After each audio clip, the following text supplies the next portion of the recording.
Hi friend, তো আমি সকালে বলেছিলাম তোমাদেরকে যে আমার মন খারাপ ছিল, কারণ এই যে এই জিনিসটা ছিল না হাতে, তো দুটো হাতেই চলে এসেছে, দেখতে পাচ্ছ। আমাদের গ্রামে দোকান আছে, তো আমি আনতে গেছিলাম, দেখো কীরকম হয়েছে।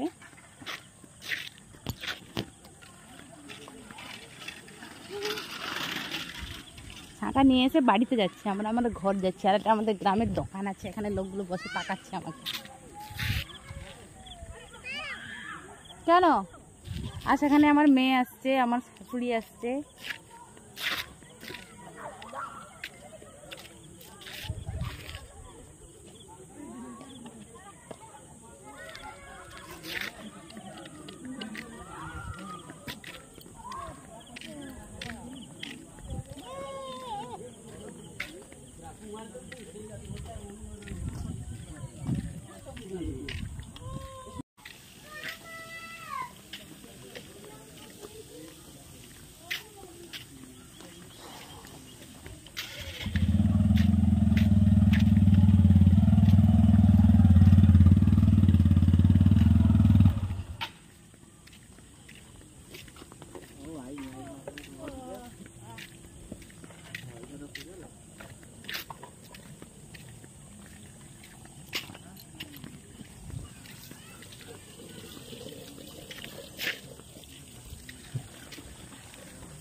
চলে এসেছি বাড়িতে।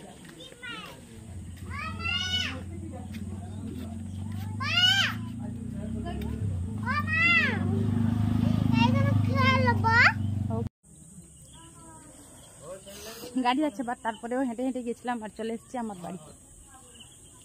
আমার মেয়ে দাঁড়িয়ে আছে রাস্তার কাছে। তো লাগিয়ে দিল কে দাদা? বেরো, কে খুলতে পারছিস না? এই তো ইমাগো কিরা খুলা দিল তো বাবা, মুখ হয়নি মানে বাঁধি দিয়েছি।